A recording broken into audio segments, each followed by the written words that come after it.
0, 1. Let's get started. Hello and welcome to Beyond Top 10 Tennis. My name is Dr. Ashley Berge and I'm your host. I'm the author of 12 books. Number 13 is on its way. A CEO of 13 years, an elite performance coach for over 19 years, having worked with athletes throughout Europe, the United States to Australia.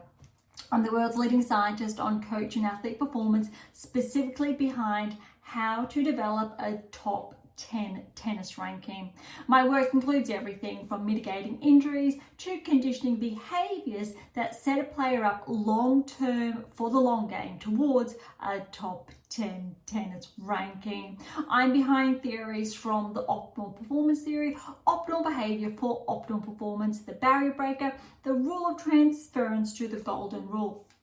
As has become custom, each episode we dive into the latest rankings and results on the WTA and ATP tours and deliver new data implications as shared in, my latest release from last year, how to develop a top 10 tennis ranking. Look, today's insights play its own role, like so many other episodes, in developing the player, parent to coach for that road ahead towards a top 10 tennis ranking. So as always, buckle in and enjoy the ride. Thank you so much. Look, a little bit of a snippet there that I typically do share on is that we are well over 100 episodes, 130 episodes we passed last week.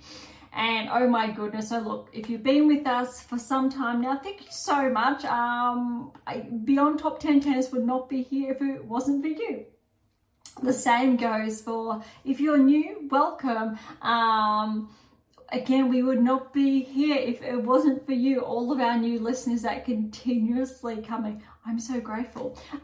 With all those books you can see in the background, that really sums up those 12 texts to date. Number 13 is on its way. I'm very excited. So today's episode is going to be a little more refined. One, because I still have a lot of work to do. But two, because the season, it's essentially wrapping up almost. We know there's a few more Davis Cup matches to be underway. Essentially, we need to see who's going to be crowned the Davis Cup champion. So we've only got those initial couple of matches that have unfolded.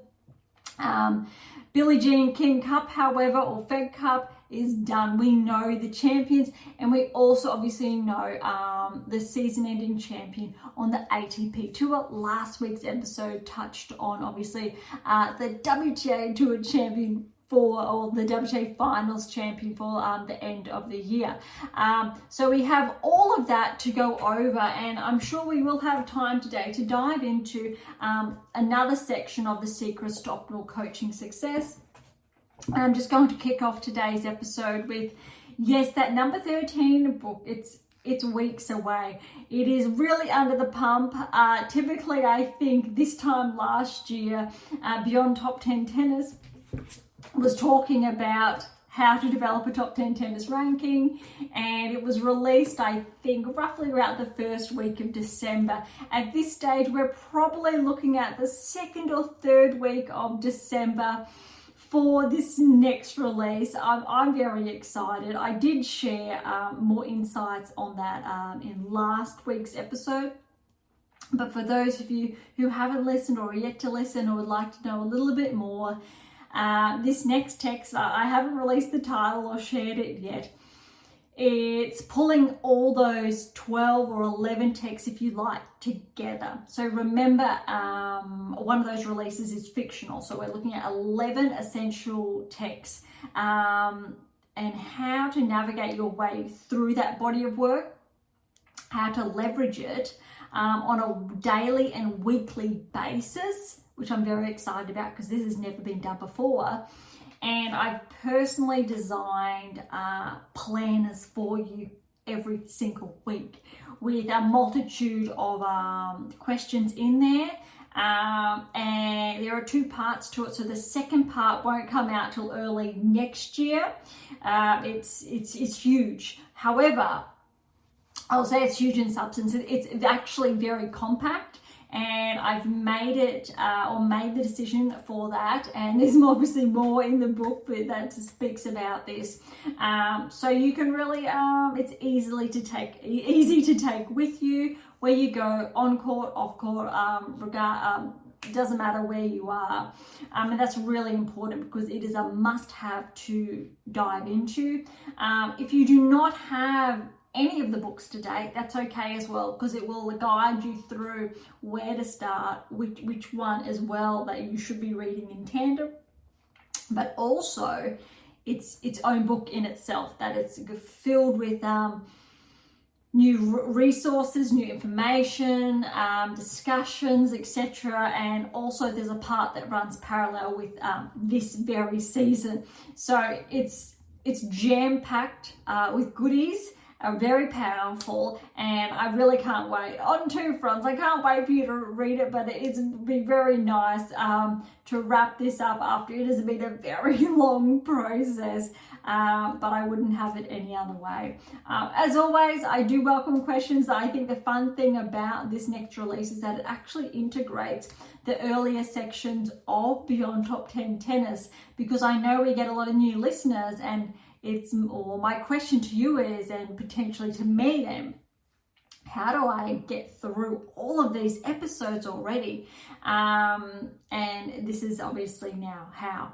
Believe it or not, there is well over 1 million words in those early episodes. It's absolutely substantial. I think that is a very baseline. I think we've gone tenfold now, which is absolutely mind-blowing. So just to put that into perspective, and how we've had to condense that quite substantially to really pull out some key pieces for you to follow. And just another text along the way that really rounds off this comprehensive framework, a first of its kind that's been built, that I've built for you.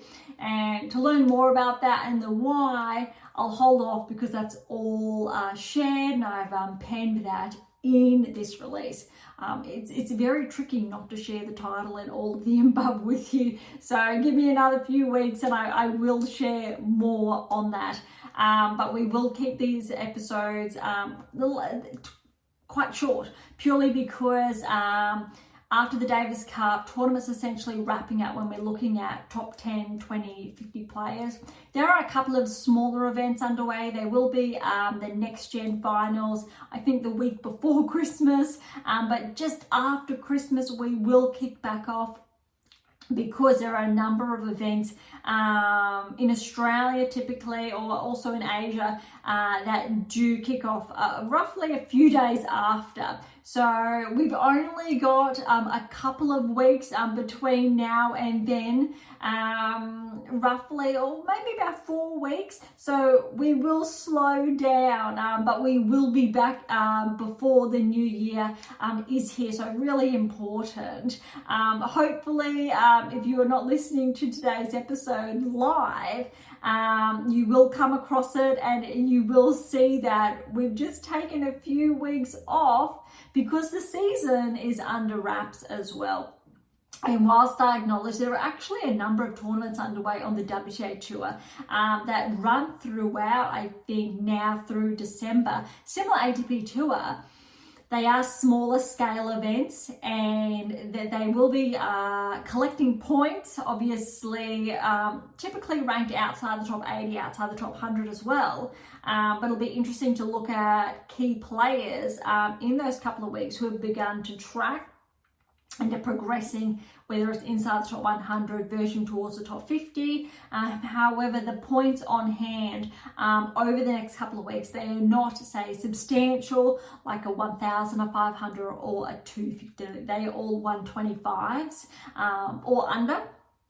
Very important to know. All right, so today's episode, we're going to kick off with the Billie Jean King Cup, and then we will look at the Masters, the ATP finals. There's only a number of matches, but very exciting. And remember, we did look at those initial matches last week, so we're going to pick up from where we left off. That said, Billie Jean King Cup started literally the day we went live last week, so we weren't able to touch on that. So it was a very good timing, which means we're going to start at the draw. We did have a number of buys. So for example, Canada, Australia, Czechia, and Italy, they all received buys first round, so for the Billie Jean King Cup. So we're going to look at the round ones, and yes, this all played out over the past week. So we had Germany and Great Britain, Raducanu over Nymaner, 4-4, exceptional result. Boulter over Seidman, 1-2, and that was really clean, purely because Seidman's had a really good year. Boulter, obviously, yes, as well, but very, very impressive. I think noteworthy is Raducanu's match almost went for 2 hours. In contrast, the Boulter's was a little over 1 hour. There was no doubles that was in action, purely because they already won the tie 2-0. Right, so that's Germany and Great Britain. The other first round we've got is Slovakia and the US. This was a bit of a surprise, definitely probably what was not anticipated. Townsend with the win over Jamrikova, 5-4. Shramkova upset Collins, 2-5. That's really significant. Both of these hours actually around the 1:45 mark, a little under, a little over. And the doubles really sealed it because, and I really do my best to pronounce these names, Harankova and Mielekova defeated Kruger and Townsend 6-3, 3-6, 10-8 in that tiebreak. That is very substantial and impressive. So USA was out. Arguably, they would have been favoured to, I think, progress. Obviously, key names missing. Gorf and Pegula just come to mind. But look, Collins, she's had that ample rest, wasn't playing in the WTA finals, so a little bit surprising. That'll be interesting to see how she kicks off next season. All right, the next first round, we have Spain and Poland, and I think this was a really huge one. Look at these scorelines. Lynette got the win over Sorobes Tormo, 7-6, that tiebreak was 8-6, and then 2-6, 6-4, really close. That match almost went for 4 hours, 3 hours, 50 minutes. So anyone who thinks that women's tennis, just the best of three, more often than not in Grand Slams, and those 5-set matches are over within that 4 hour mark. Obviously, there are the exceptions that go very, very long, being clear there. But these matches, this is very, very impressive, very exciting tennis. The next match, it went for almost, or it went just over 2.5 hours. Swiatek and Badosa, highly anticipated, but I think the scoreline really shows, one, why Swiatek, well, was number one, number two in the world, has those 5 Grand Slams through her name, but also why Badosa's had an exceptional season, why she's been tracking, and why she's now on the cusp of becoming a barrier breaker next season. She's literally within reach. Swiatek with the win over Badosa, 6-3, 6-7. Badosa got that tie break, 7-5. Swiatek ran away in the third, 6-1. So I think that third set obviously is where those rankings came into play. Swiatek, how well she's been playing this season, but also especially I think that second set, how well Badosa's been playing this season. I think that's really interesting to see. Obviously, because Poland got the win, 2-love, the doubles did not play out in that encounter. Okay, one more first round encounter, Japan and Romania. I think a key player absent here is Halep. Halep's not playing for Romania, but Bogdan over Hibino, 2-4, very good win. Bogdan's, I think she's had a very good year. Christian fell to Shiobahara, 6-4, 7-6, 7-2 in that tiebreak, and the double sealed it actually for Japan. So Japan got the win. Aoyama and Hozumi over Nicolasu and Rus, 6-1, 7-5. Noteworthy, Osaka is missing from this lineup.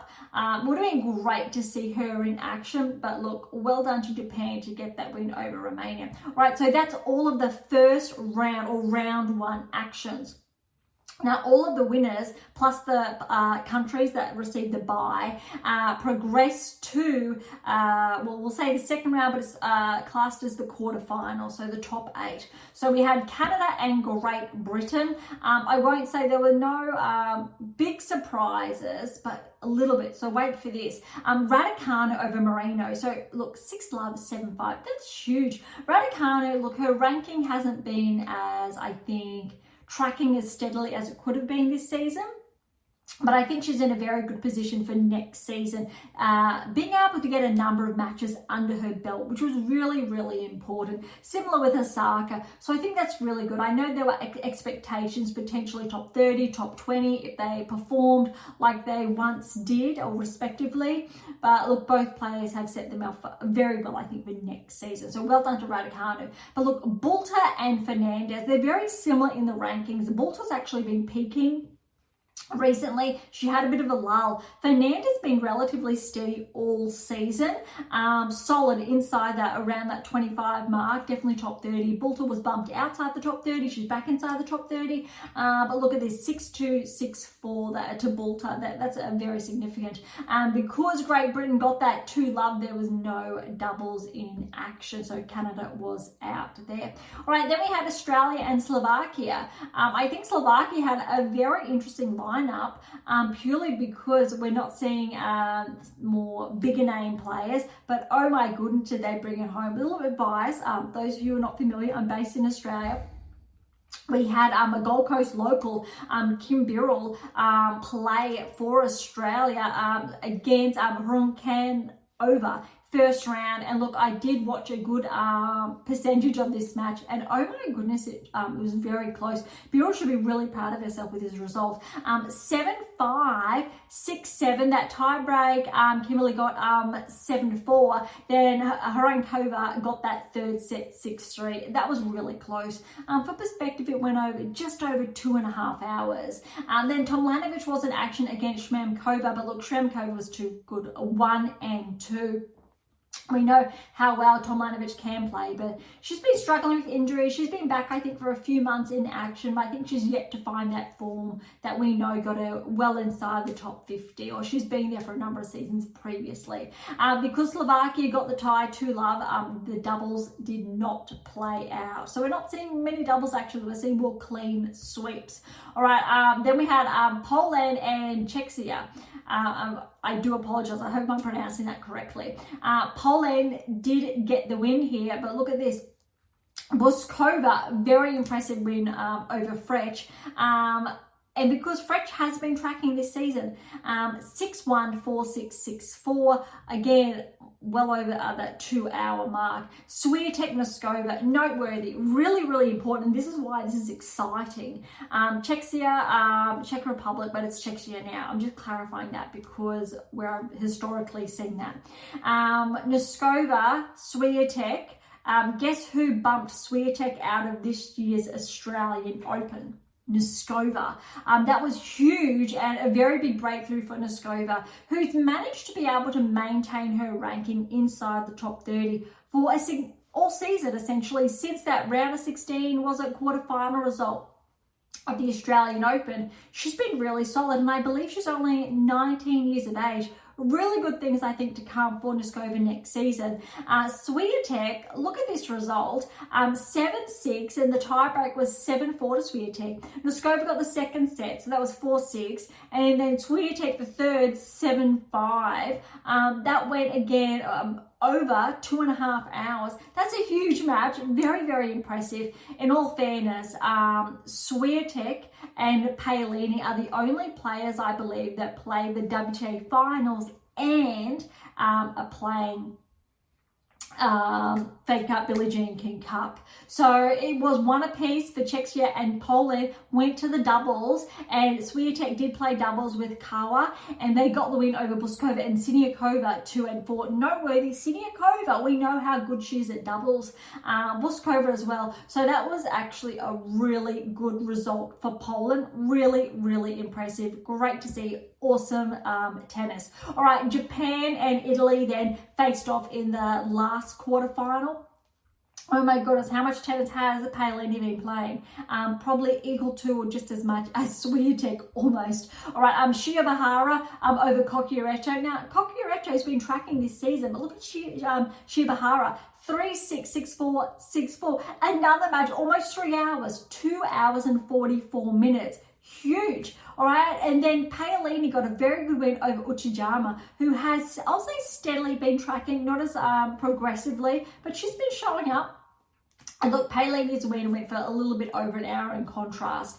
So it went to the doubles. Irani and Paolini teamed up, gold medalists over Hozumi and Aoyama, 3 and 4 there. So Italy got the win to advance. Very, very exciting. So when we're looking at the semi-finals, we had Great Britain, Slovakia. They're going to play off Poland and Italy. So that was the final 4. All right, so let's go to Great Britain and Slovakia.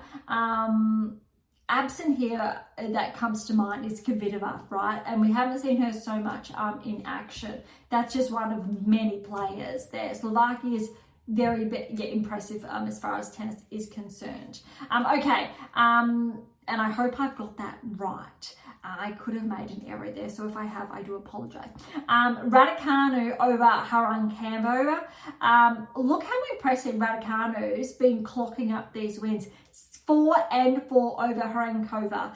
Then Bulta played Shramkova. Shramkova has upset a top 30 player 2-6, 6-4, 6-4, just over 2 hours. Raducanu was a bit over an hour and a half, went to the doubles, and believe it or not, Slovakia got the win over Great Britain. They upset them.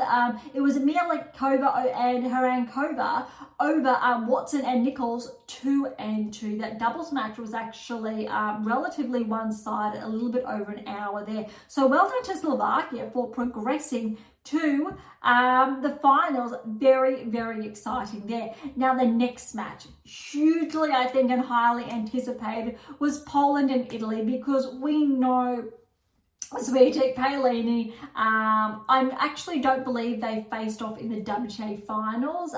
From recollection, they could have, but let's go with, I think they were on different sides of the draw. But again, I could be mistaken because I have a lot of data in front of me. But look, Bronzetti and Linette. Now, remember, Linette's been tracking, but way to go for Bronzetti. She got the win. Just under 2 hours, an hour 47, 6-4, 7-6. That tiebreak was 7-3. Very, very impressive. All right, second match. And this is, I think, what we were all here for. Paolini and Swiatek. This did not live it down. It was so much, I think, more highly contested, let's say, than the French Open final when the two met. But wow, because it went for just over 2.5 hours, Swiatek did get the win, but 3-6. So Paolini, she got the first set. Swiatek came back 4 and 4. That's huge. We know how close that is. 3-6, 6-4, 6-4. I think this is the closest Paolini has come to almost getting the win over Swiatek. And this is why she deserves that top 4 ranking. Absolutely. Arguably, she's had potentially the best season out of any player. Yes, Zheng got the gold. Yes, Sabalenka got 2 Grand Slams. Paolini, she made 2 Grand Slam finals. And without spoiling, Paolini's got huge results for the Billie Jean King Cup. And how well she's also been tracking as well, becoming a barrier breaker and all the other accomplishments along the way. Doubles, look, Irani and Paolini, they teamed up again, and they got the win over Swiatek and Kawa, 5 and 5. But look how exciting that is, that the gold medalists, look, we know how well Paolini and Irani play doubles, but Swiatek and Kawa, they got so close, 7-5, 7-5. I think that's huge credit to Swiatek and her double skills, but also Kawa being able to team up with Swiatek and get so close to progressing to the finals. So that means that Italy did progress. They got the win, so they played Slovakia in the finals, which means we're almost there. And this did wrap up late yesterday. This is why today's episode is a little bit late than typical, because we were waiting for those matches to wrap up rather than waiting another week to be able to share this season's Billie Jean Cup champions. All right, Slovakia, Italy, and look at this, Bronzetti out of the blocks firing over Harankova 2 and 4, then Paolini over Shmankova 2 and 1. Both matches a bit over an hour, no doubles needed.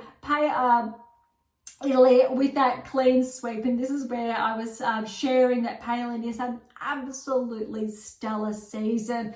So that wraps up the Billie Jean King Cup, or Fed Cup for those of you who are familiar before the name changed. Very, very exciting.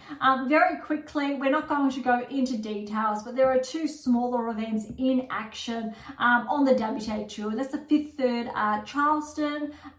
It's a 125 in the States. Zarazua is the number 1 seed. She's progressed through to the second round. Other, I think, key players we have as predominantly, I'll say, the second seed in Parks. And I do believe Parks won a tournament or has won the title this season or come close. It'll be interesting to see how that does unfold. The other one is the LP Open in Chile. Lamens is the first seed, but she's fallen first round. Montgomery's in action. Sheriff's in action. That'll be interesting. I do believe Sheriff's setting herself up to progress more next season, and Carl is the second seed. She's progressed through to the second round, or the round of 16. All right, so we'll quickly head on over to the rankings. Last week's episode, remember, there were those changes, and we did touch on that, courtesy of WTA finals, the realignment, etc. We did go over that. So this week I really want to look at if there have been any other significant changes. So we've got a few that have happened. I'm just making my way back all the way through to 100, because we are seeing those changes around that ranking range. So Sheriff, who I've just touched on, she is at 100 steady, no changes since last week.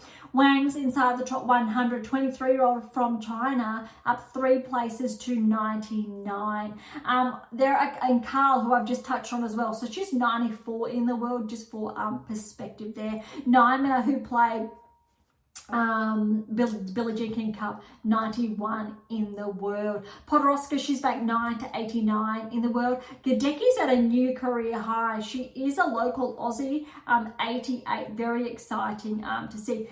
Kennan, so she's at 1, but she's had a bit of a regression. So she's 85 in the world for perspective. Tomljanovic is 84 again for perspective. Seidman's even ahead, how I just touched on. She had a pretty good season, 83 in the world. All right, Stevens has had a bit of a regression. She predominantly spent most of the season, I would say, around that top 40 range, but she's back to 79 in the world, just to set the scene for the end of the year as we look forward in the next few weeks to next season. Wozniacki, steady at 72. She's made some good inroads, I think, this season. Townsend's at 69. We've got Kruger. She's up at 65, the 20-year-old American. We've got Yafan Wang. My eyes are on her to see how she goes in Australia, because she's the player that almost got the win over Zheng. And it was very, very close, as in if it was not for Zheng scraping past Wang, obviously that finalist result would never have been. So that's very interesting. All right, Osaka, she's at 59. I think that's a very good setting herself up for next season, how she's been tracking. And Raducanu is right in front of her at 58. So both of these players, it's going to be really interesting to see if both of them steadily track. They're definitely on target, I think, to crack into the top 50. Definitely both have the potential to make their way back inside the top 30. Absolutely, top 20 for both of them is within reach next season if they're tracking, as very, very important. Danilovic, we've touched on, she was outside the top 100 2 weeks ago-ish, and look at her at 52 now in the world. Very, very impressive. I have said this season, when we're looking at players outside the top 100, only a couple, she was one to watch. So that really reaffirms the power of the data once again. Other, I think, noteworthy players that we have been, let's say, familiar with or keeping an eye on this season, we've got Jabeur, 42 in the world. To think she was obviously inside the top 10. A lot of points she's had to drop. So I'm really interested to see how next season plays out and if Berge can make her way back. I'll say maybe not inside the top 10, but top 20, top 15. Maybe top 10 would be very interesting. Pliskova, she spent most of the season outside the top 30, but she's at 41. And look, you never know. She's been a Grand Slam finals before. She's previously been #1 in the world, I do believe. So that will be very interesting as well. Lulu Sun, she had a huge year, especially at Wimbledon, steady at 40. Vondrousova, former Wimbledon champion, she's at 39 in the world. Again, a couple of these players have been inside the top 10 for the best part of the last 18 months, 2 years or more.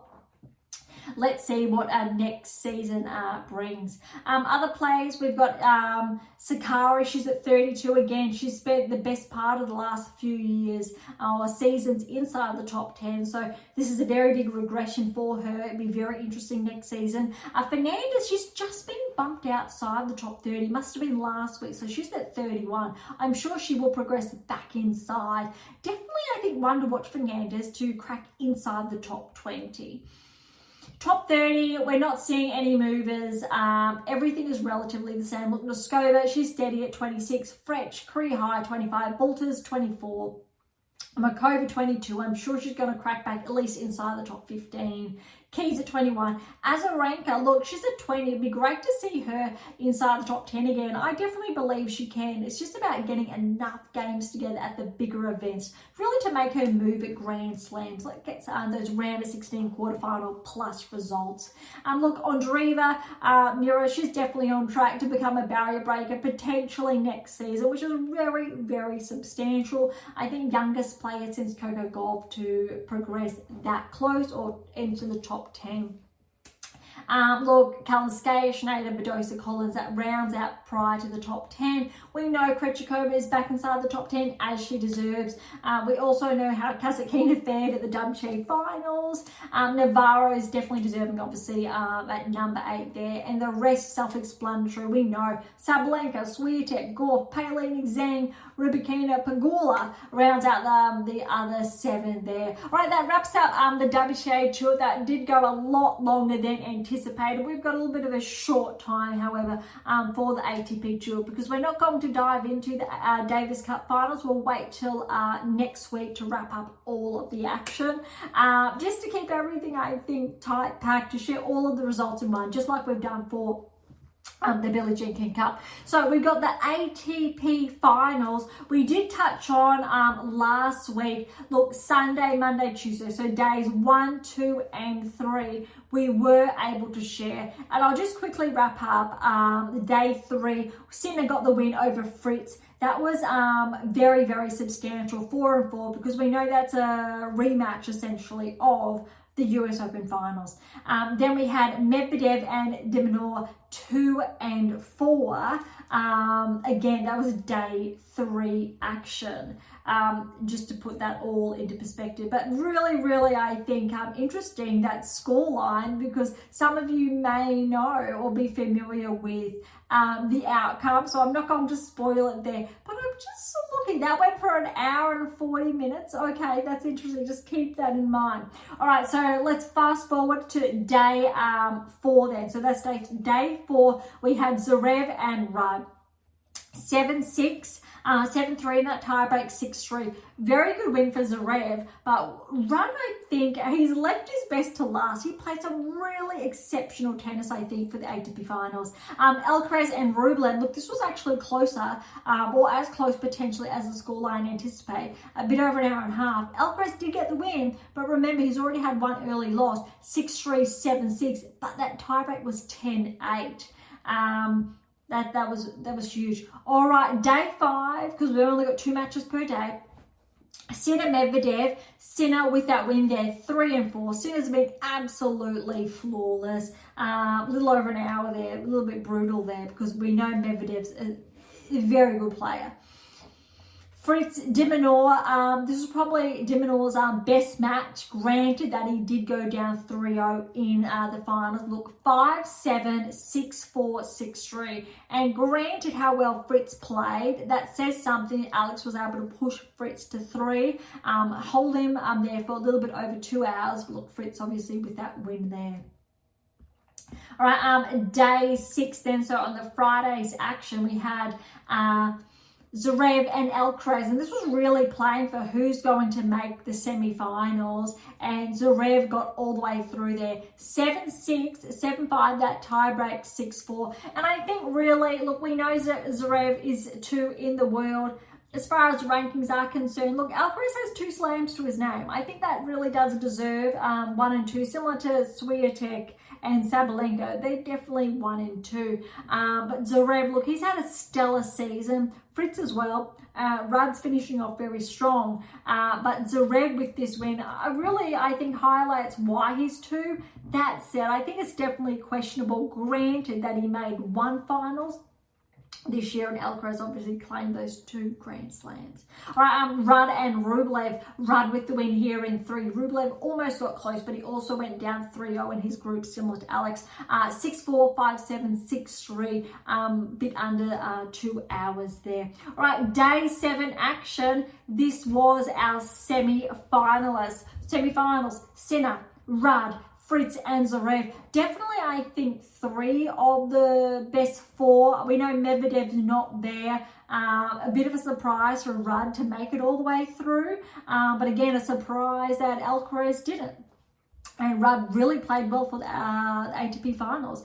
But look at this, Sinner way too good in his semi-final against Rudd. A little bit over an hour, 1 and 2. Super clean tennis he's been able to maintain all season. For more on that, I do share that in this next release. Very, very exciting. Fritz and Zverev. Look, this is a rematch. I think things changed mid-season where this season, Fritz just got the wins over Zverev. Very close, over 2 hours here, 2 hours 21, almost 22. 6-3, 3-6, 7-6 in that third. 7-3, I do believe. If it was a 10, well, it was 3. Just for clarity's sake. But that means Sinner and Fritz were to play again, because they played obviously when I did touch on day, no, I was looking day 1, when they did play on day 3 in the round robin. So recall, Sinner got the win 4 and 4. So in the finals, guess the scoreline. For those of you who are not familiar, scoreline was 4 and 4 again. However, it was a little bit quicker. So that early match was about that 1 hour 40 mark. This one was a little bit under the 125 mark. Look, Sinner, he's just been playing so clean. But look, 4 and 4, you have to admit, Fritz is getting very close. I think this is the best season Fritz has had ever through his career. Career high ranking as well. It's going to be very interesting next season. Potentially he has put himself in a position to make more Grand Slam finals. It's really a question of whether or not he can maintain his form. Sinner undoubtedly has put himself within reach of catching up, I think, to Alcaraz's Grand Slam haul without a doubt next season. Obviously, let's see the contenders, how that tracks. But that's I think, very interesting to see how that's going to play out. All right, let's quickly head on over now to the ATP rankings, because there are changes. So we will actually start at the top 10 because of the changes that did happen courtesy of the ATP finals. Sinner, look, he got that 1,500 points.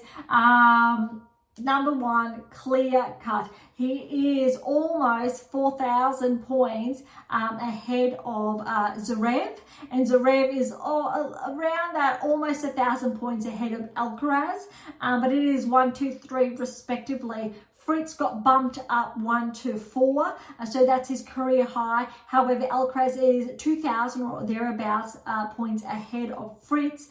Medvedev got bumped back to 5. However, there's less than 100 points separating Fritz and Medvedev. All right, at 6, Rudd's been bumped up 1 because Djokovic, he did not play, so he's lost a number of points.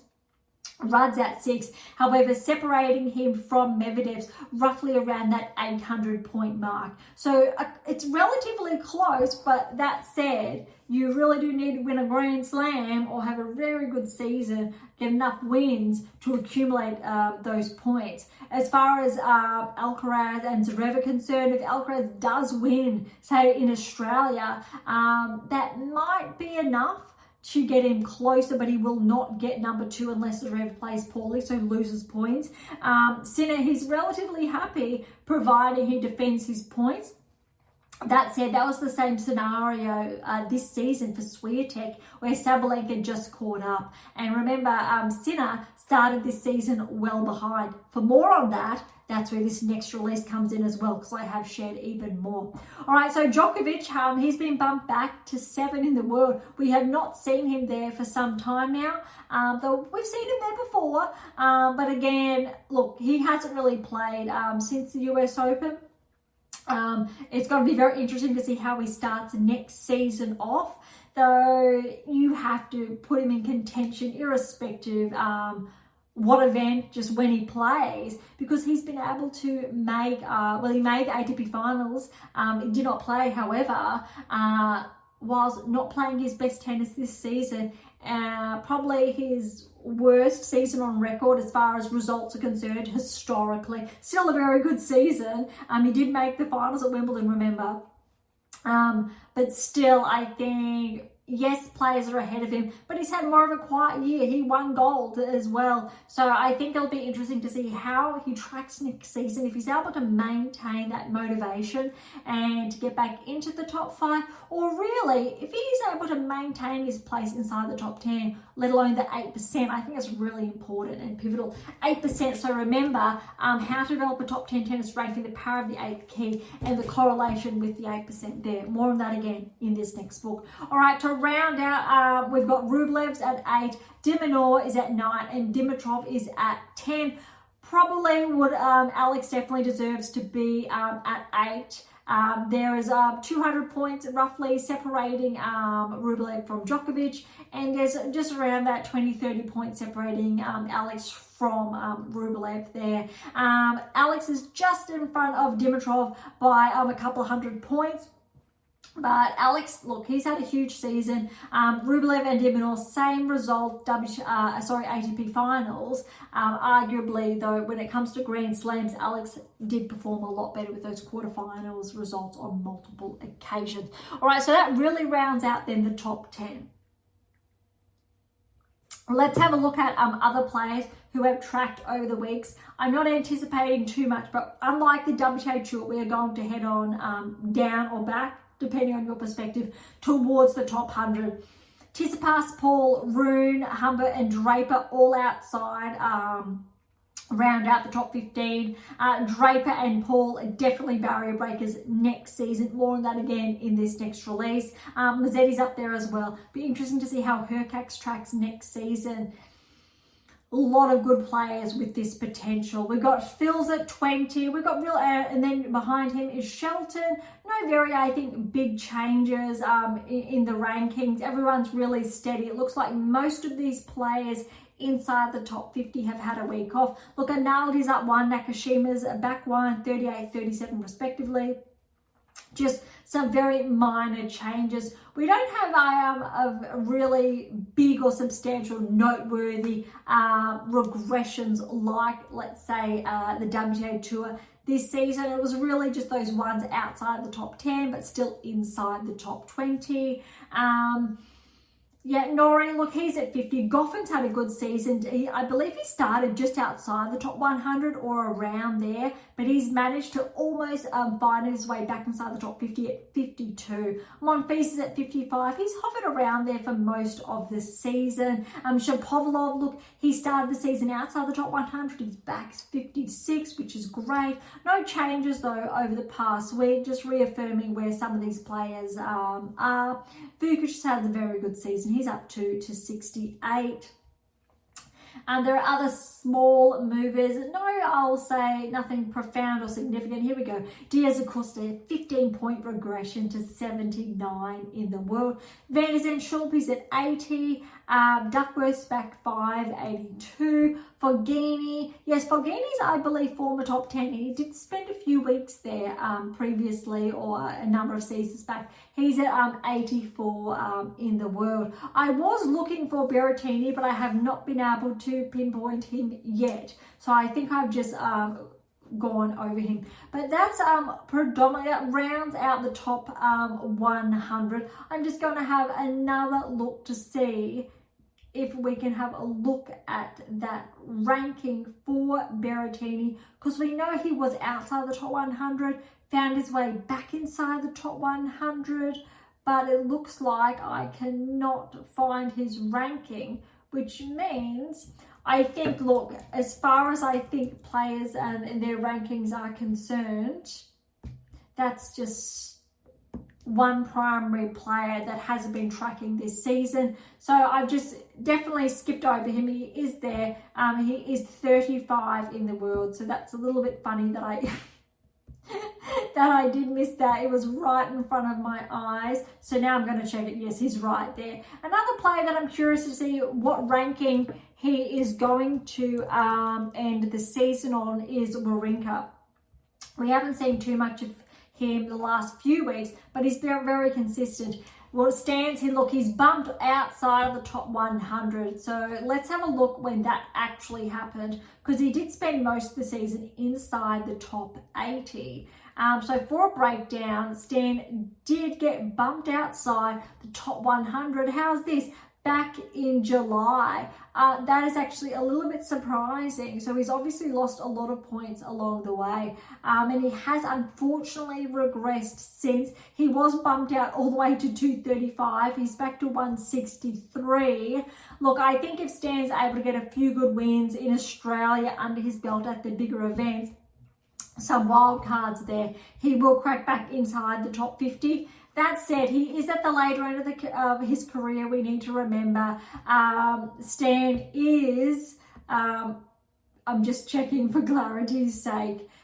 Look, he is 39 years of age. He will, yeah, he's had a huge, I think, career as well. Arguably, he's the last one after Djokovic left standing, with Nadal on his way out at the Davis Cup, and Murray this year, and other players from Thiem, Gasquet recently. But Stan, he's still going strong. So it'll be interesting to see if he plays another season, how he's tracking and faring, because unfortunately that ranking has slipped in the last half of the season. But they're primarily the players that came to mind when we're looking at players formerly inside the top 10, or historically they're still inside, or who have still been inside the top 100 this season. Okay, that wraps up the ATP tour. A little bit longer as anticipated as well. But before we go today, another segment from the Secrets to Optimal Coaching Success. Keep in mind the covers you're seeing in the background, some of them are original covers, which means if you are on AIM International or Amazon, regardless where you're based in the world, you'll see the updated covers. So they may not look the same, but they are the same inside.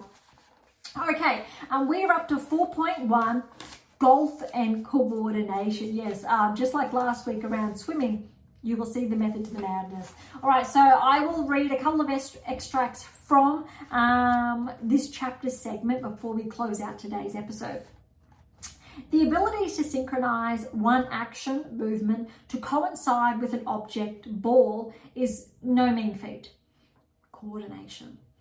In order to perform these types of actions, you need to visually track the object and move your hands at the same time.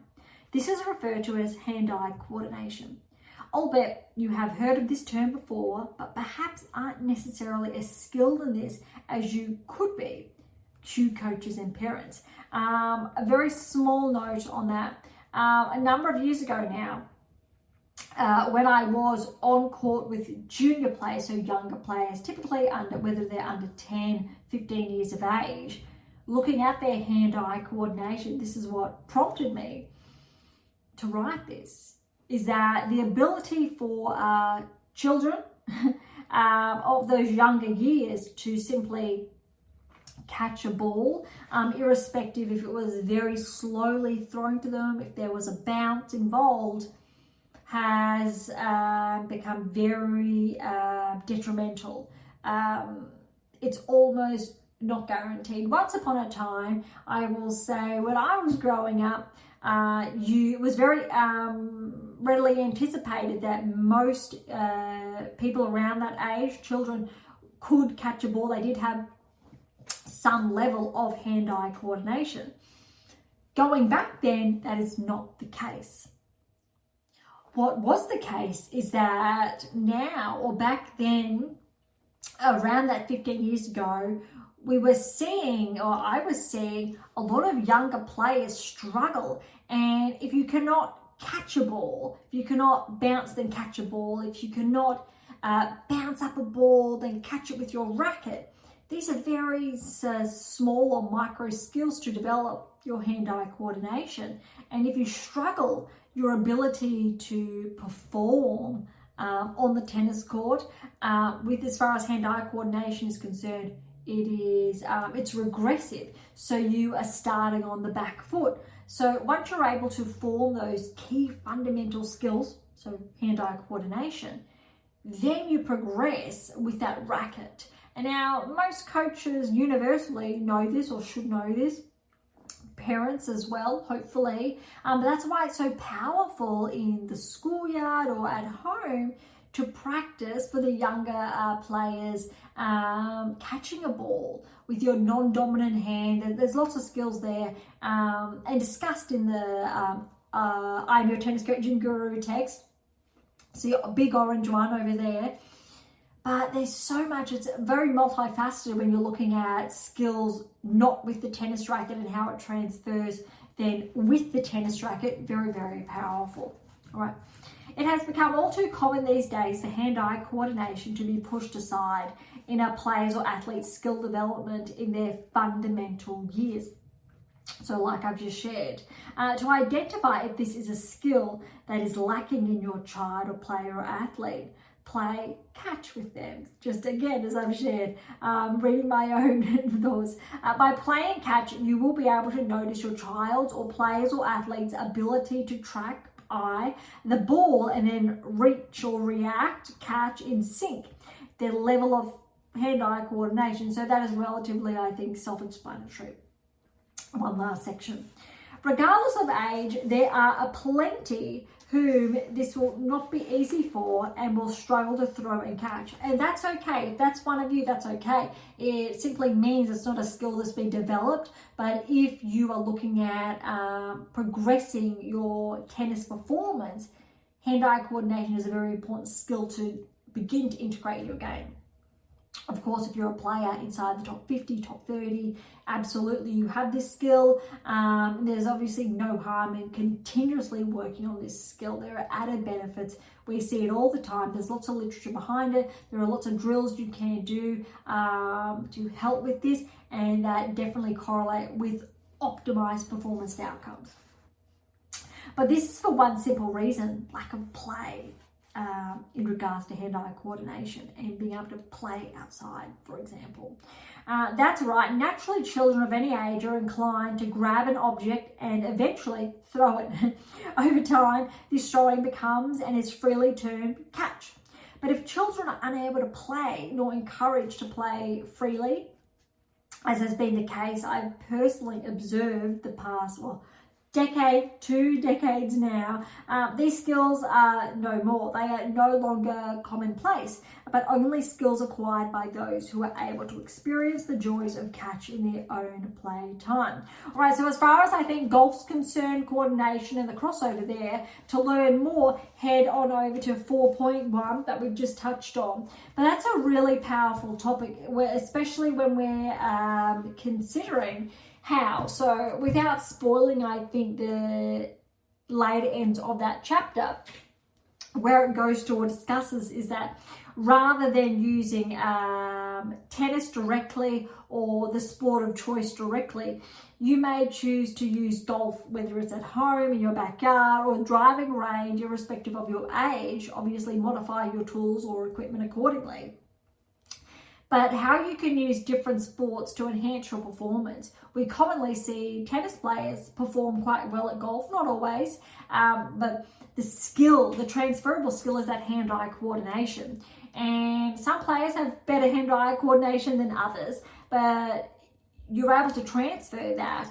And by playing a sport, it's quite beneficial to work on that. Basketball is another example, a little bit different because you don't have equipment, so to speak. It's just a ball, so no extension. But you have to be quite careful about sports that could compromise your technique. So if you're playing too much paddle or pickleball or badminton or squash, for example, sports with a very similar technique, when you go back onto the tennis court, can potentially compromise if you play that quite frequently. Habitual behaviors, right? So you need to be careful. But other, I think, sister sports, so we have chapters on that in the What is Your, well, no, I was going to say What is Your Name Missing series, but The Secrets to Optimal Performance Success, there are chapters on that, but also actually touch on the sister factor in this next release as well, which is really important. All right, I think that wraps up today's episode. Before we go a little bit over, but it is a little bit shorter as anticipated, which we were after today. But look, we've wrapped up the Billie Jean King Cup. We've held off on the Davis Cup finals, but we've shared the ATP finals results and I think the updated rankings, which predominantly will see out the year, and we most likely will see the top 10, top 20 stay, top 30 stay where they are. Those playing those smaller events, we will probably see notch up a few points, maybe a few entries inside the top 50. But I think relatively the next few weeks, rankings will remain the same. All right, so to grab my new release, How to Develop a Top 10 Tennis Ranking, head on over to AM International Amazon. But watch this space for my next release, the new release this very year. I'm very excited. It's only a few weeks away, so I will definitely share more as it comes closer. It will be out in time for Christmas, but I'm yet to share that title. But look, okay, for any comments or questions, head to AIM International or Topic Thread, the social platform set on data privacy, or leave comments directly on YouTube or Spotify or any of the social handles. Interact with Beyond Top 10 Tennis, head on over to AIM International or again, those social handles, but also have a look in the episode notes.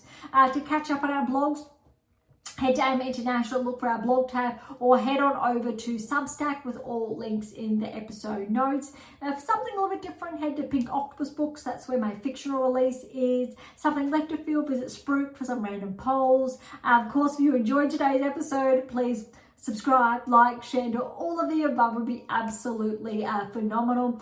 For those who are interested, we do have scholarships available on AIM International, as well as options to work with me exclusively to optimize your performance and nudge you closer towards that top 10 tennis ranking. Now is the best time than ever leading up to the 2025 season. So look, don't be shy and come and say hi. All right, on that note, thank you so much for listening. I am so incredibly grateful. Thank you so much. I am your host, Dr. Berge, and this is Beyond Top 10 Tennis.